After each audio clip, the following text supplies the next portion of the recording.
Welcome to my channel! Learn with Teacher Ali!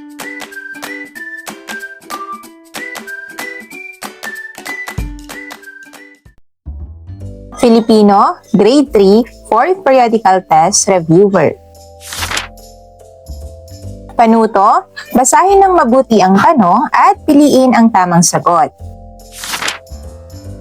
Simulan na natin mga bata. Ang munting ilawan. Isang gabi, nawalan ng kuryente sa baryo. Natakot si Lila dahil madilim ang paligid. Nakita niya ang munting ilawan sa mesa at agad niya itong sinindihan. Unti-unting lumiwanag ang kanilang bahay. Natuwa ang kanyang pamilya at nagpasalamat sa kanya. Dahil dito, natapos nila ang kanilang gawain. Napagtanto ni Lila na kahit maliit ay maaaring makatulong. Una, ano ang pamagat ng kwento? A. Ang munting ilawan, B. Ang madilim na gabi, C. Si Lila sa baryo, or D. Ang masayang pamilya.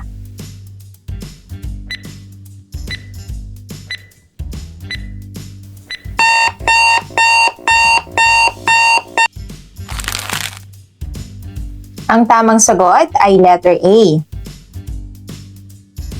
Number 2, sino ang pangunahing tauhan sa kwento? A. Nanay, B. Tatay, C. Lila, or D. Kapitbahay?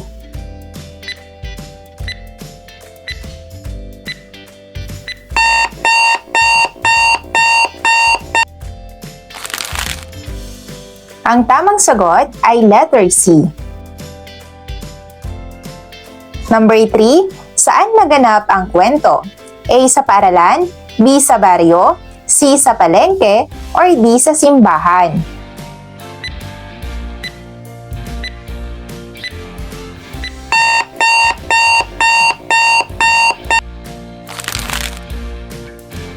Ang tamang sagot ay letter B. Number 4, ano ang suliranin sa kwento?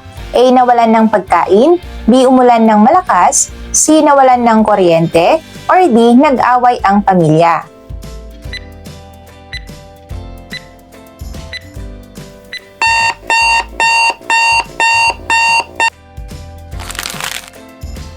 Ang tamang sagot ay letter C.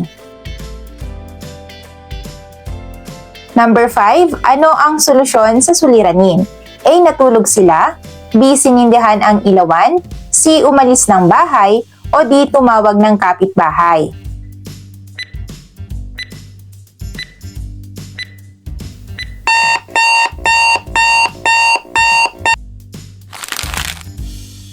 Ang tamang sagot ay letter B. Number 6, ano ang naging damdamin ni Lila sa simula? A. Masaya, B. Galit, C. Malungkot, D. Natakot?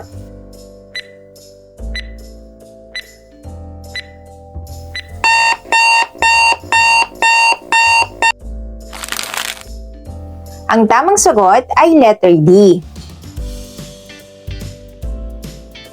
Number 7, ano ang katangian ni Lila? A. Matapang at maagap, B. Tamad, C. Magulo, D. Makulit?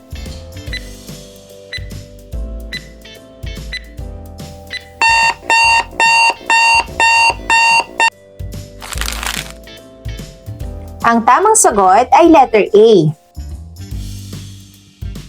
Number 8, ano ang sanhi ng pagkatakot ni Lila? A. May multo, B. May bagyo, C. Madilim ang paligid, or D. Walang pagkain?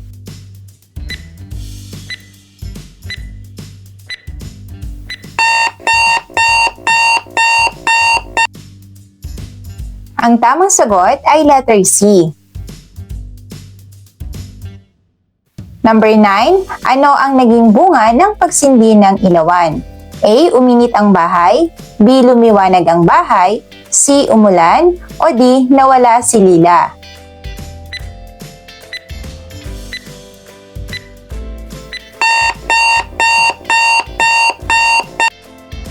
Ang tamang sagot ay letter B. Number 10, alin ang unang pangyayari? A. Nagpasalamat ang pamilya, B. Nawalan ng kuryente, C. C. Sinindahan ang ilawan, o D. Natuwa ang pamilya.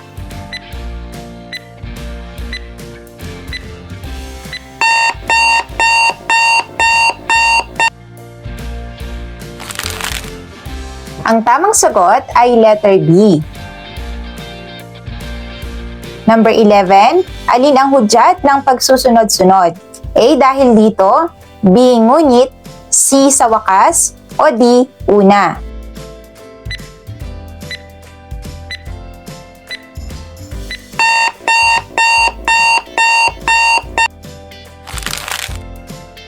Ang tamang sagot ay letter D. Number 12, ano ang mensahe ng kwento? A. Matulog ng maaga, B. Kahit maliit ay makatutulong, C. Huwag matakot sa dilim, o D. Maglaro sa gabi.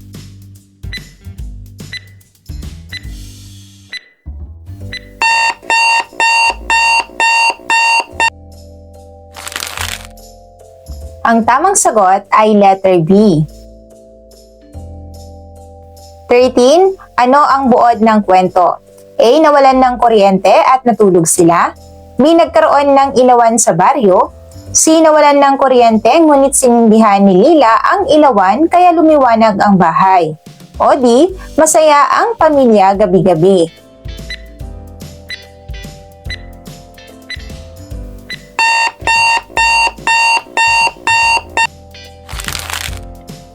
Ang tamang sagot ay letter C. 14. Ano ang konklusyon sa kwento? A. Mahalaga ang pagtutulungan, B. Dapat bumili ng ilawan, C. Masaya ang gabi, o D. Hindi dapat matakot.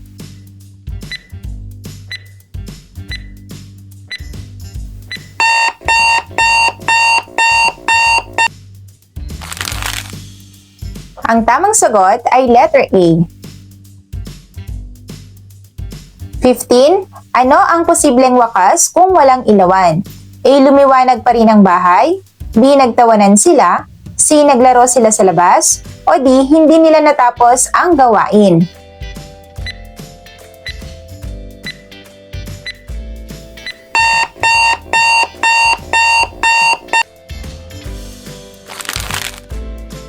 Ang tamang sagot ay letter D. 16. Ano ang kahulugan ng maliwanag sa kwento? A. May ilaw, B. Tahimik, C. Mainit, D. Makulay.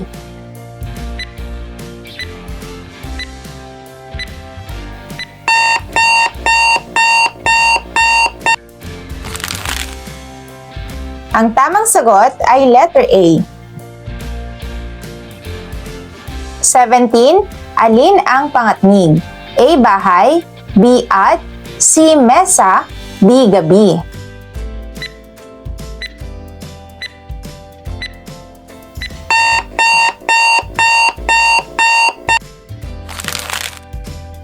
Ang tamang sagot ay letter B. 18. Alin ang pang-ukol? A. Sa, B. Ilawan, C. Sindihan, o D. Pamilya.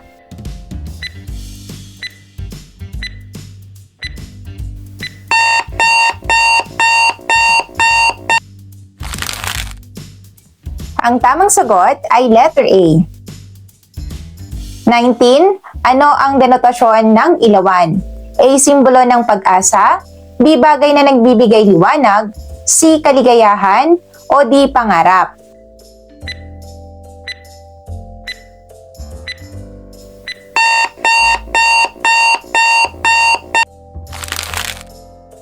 Ang tamang sagot ay letter B. 20. Ano ang konotasyon ng ilaw sa kwento? A. Liwanag, B. Dilim, C. Pag-asa, o D. Init.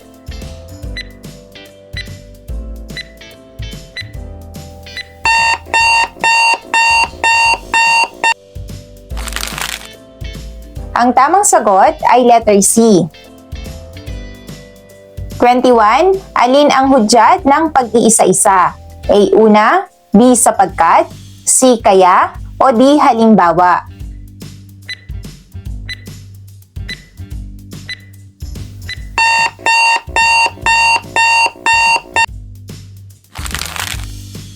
Ang tamang sagot ay letter D.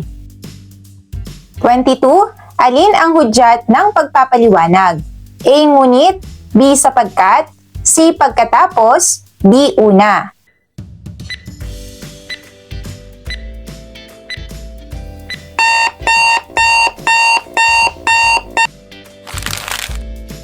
Ang tamang sagot ay letter D. 23. Alin ang magalang na pagbati? A. Hoy, B. Salamat po, C. Uy ikaw, or D. Wag nga.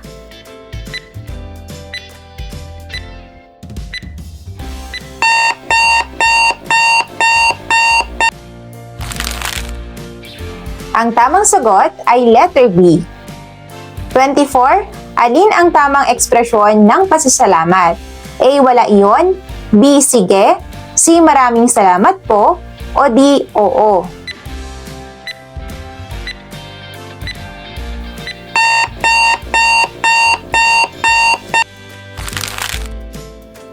Ang tamang sagot ay letter C. 25. Alin ang sight word? A. Ilawan, B. Pamilya, C. Kuryente, o D. Ang.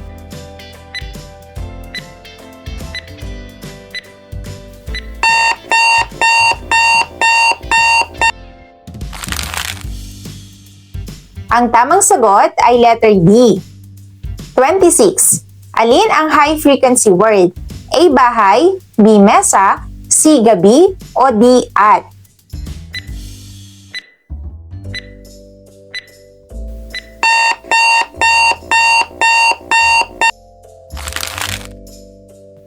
Ang tamang sagot ay letter D. 27. Ano ang pang-angkop na pangungusap na munti, blank, ilawan? A. Ng, B. Na, C. At, o D. Sa.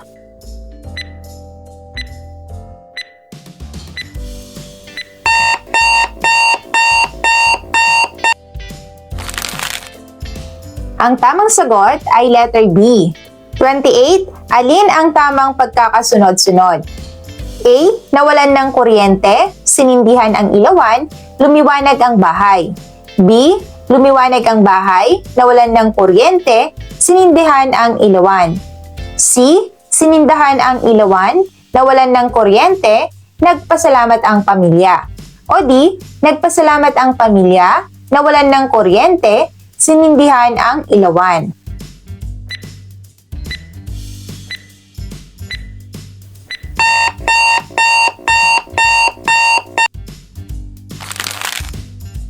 Ang tamang sagot ay letter A. 29. Bakit natuwa ang pamilya? A. May pagkain, B. May bisita, C. Lumiwanag ang bahay, o D. Umulan.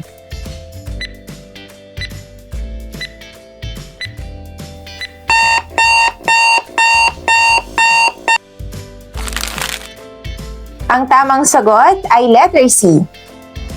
30. Ano ang masasabi mo tungkol sa ginawa ni Lila? A. Hindi mahalaga, B. Mabuti at nakatulong, C. Walang saysay, o D. Nakakatawa.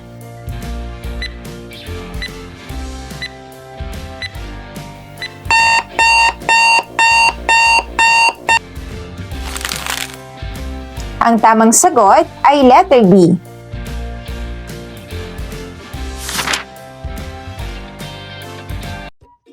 Thank you for watching!